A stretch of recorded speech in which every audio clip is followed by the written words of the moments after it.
Hello everyone, आज के इस वीडियो में हम दीपक नाइट्राइट के Q4 FY22 के रिजल्ट्स देखेंगे। उसी के साथ साथ हम कंपनी का फुल ईयर बेसिस पे कंपैरिजन करेंगे FY22 वर्सेस FY21। साथ ही साथ कंपनी का सेगमेंट वाइज रेवेन्यू में कैसा परफॉर्मेंस है वो भी देखेंगे।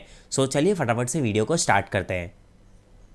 अभी हम डायरेक्टली कंपनी के रिजल्ट्स पे आ गए हैं। सबसे पहले हम ईयर ऑन ईयर बेसिस पे कंपैरिजन करेंगे, यानी कि पिछले साल के Q4 को इस साल के Q4 से। रेवेन्यू फ्रॉम ऑपरेशंस यानी कि कंपनी की जो कोर बिजनेस इनकम है उसमें 28% से ग्रोथ है और अदर इनकम में हमें 33% से गिरावट देखने को मिल रही है। ओवरऑल अगर हम टोटल इनकम देखें तो 28% से इंक्रीज़ हुई है। उसके बाद एक्सपेंसेस देख लेते हैं। रॉ मटेरियल एक्सपेंसेस 49% से इंक्रीज़ हुए हैं और एम्प्लॉय बेनिफिट एक्सपेंस 22% से इंक्रीज़ हुआ है और अदर एक्सपेंसेस अराउंड 28% से इंक्रीज़ हुए हैं। यहाँ पे अगर हम मेजरली देखें तो दो खर्चे हमें इंक्रीज होते हुए दिख रहे हैं, जो कि रॉ मटेरियल और अदर एक्सपेंसेस है। और यहाँ पे अदर एक्सपेंसेस में हमें पावर एंड फ्यूल के रिलेटेड एक्सपेंसेस देखने को मिल रहे हैं। क्लियरली हम बोल सकते हैं खर्चे जो हैं कंपनी के वो बहुत ज़्यादा इंक्रीज़ हुए हैं, जिसकी वजह से हमें कंपनी के EBITDA परफॉर्मेंस में इम्पैक्ट देखने को मिलेगा। यहाँ पे कंपनी का EBITDA हमें 10% से डिक्रीज़ होता हुआ दिख रहा है और जो मार्जिन है वो 31% से डिक्रीज़ होकर 22% हो गए हैं।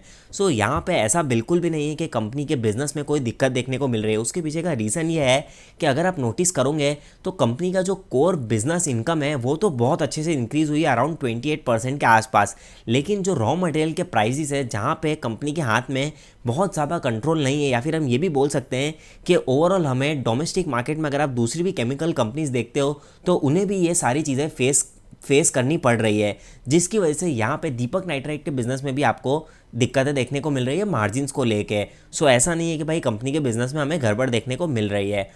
उसके बाद यहाँ पे अगर हम कंपनी का प्रॉफिट बिफोर टैक्स देखें तो हमें 7% से गिरावट देखने को मिल रही है और प्रॉफिट आफ्टर टैक्स में अराउंड 8% से गिरावट है। 290 करोड़ से प्रॉफिट डिक्रीज होकर 267 करोड़ हो गया है। अब एक बार हम कंपनी का फुल ईयर बेसिस पे कंपैरिजन कर लेते हैं, यानी कि FY22 versus FY21।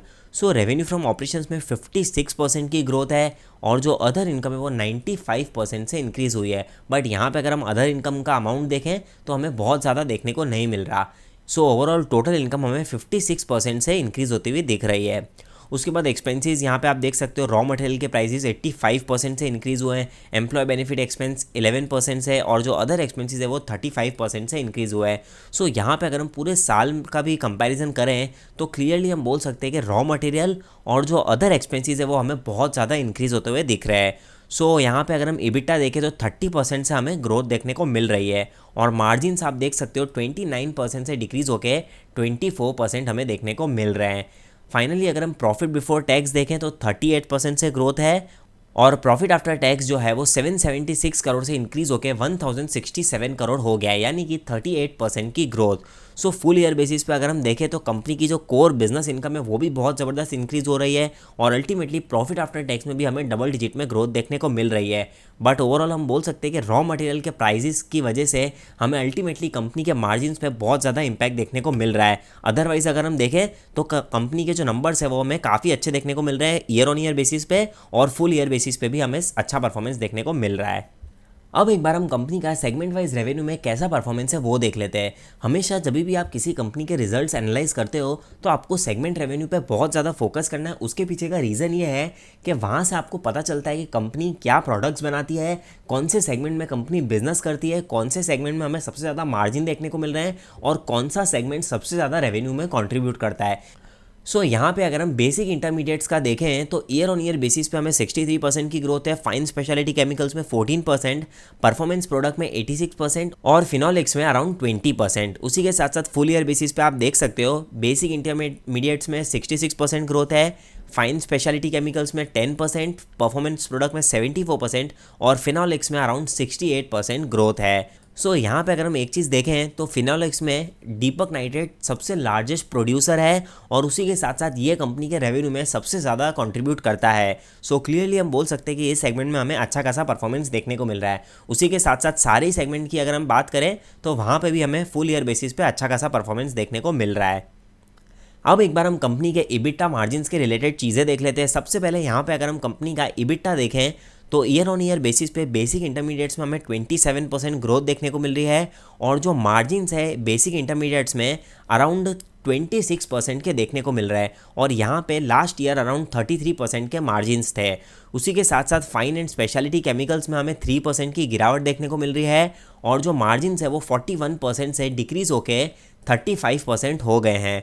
Performance product में बहुत ही ज़बरदस्त ग्रोथ है 570% की। हालांकि यहाँ पे जो अमाउंट है वो हमें छोटा देखने को मिल रहा है और यहाँ पे मार्जिन्स भी बहुत अच्छे से इम्प्रूव हुए हैं, 8% से इम्प्रूव होके 28% हो गए हैं। और फिनोलिक सेगमेंट्स में हमें 33% की गिरावट देखने को मिल रही है और जो मार्जिन्स है वो 32% से डिक्रीज़ होके 18% हो गए हैं।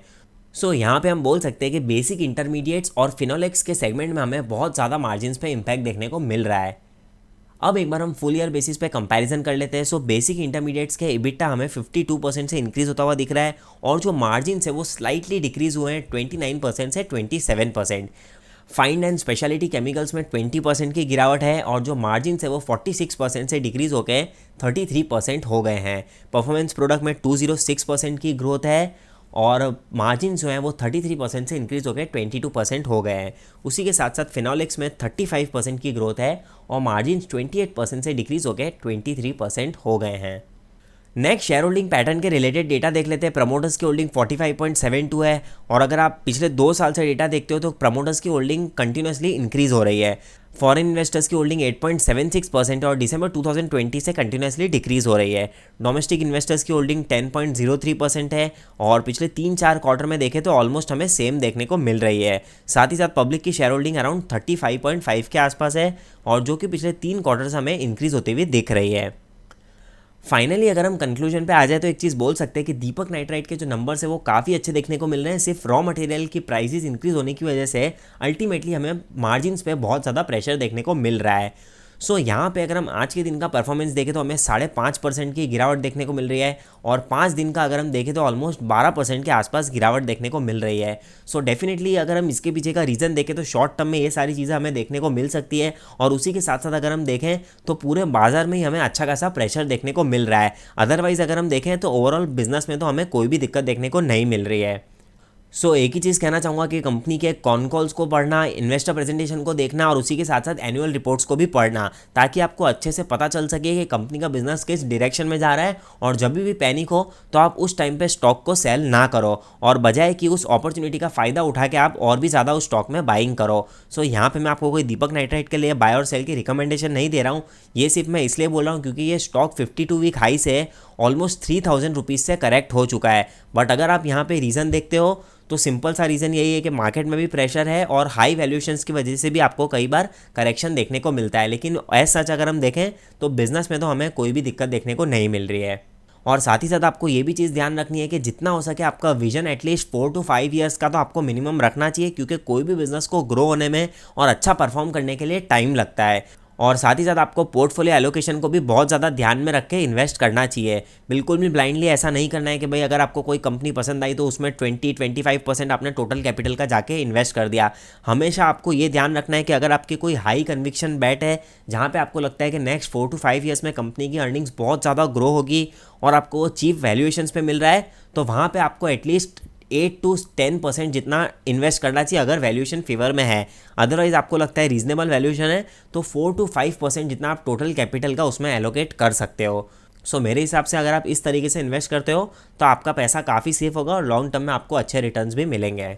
उम्मीद करता हूँ आपको ये वीडियो से कुछ सीखने को मिला होगा। सो वीडियो को लाइक ज़रूर करना। आपके लाइक और कमेंट करने से हमारा मोटिवेशन इंक्रीज़ होता है और यूट्यूब ये वीडियोस को और भी लोगों तक रिकमेंड करता है। साथ ही साथ आपके हिसाब से दीपक नाइट्राइट के बिजनेस में आपको क्या रिस्क देखने को मिल सकते हैं वो भी कमेंट सेक्शन में ज़रूर बताना। सो चैनल को सब्सक्राइब करना मत भूलना। अपने दोस्तों के साथ भी इस वीडियो को शेयर करना ताकि उन्हें भी ऐसी इन्फॉर्मेटिव वीडियोज़ मिलती रहे। सो तब तक के लिए थैंक यू सो मच। मिलते हैं नेक्स्ट वीडियो में।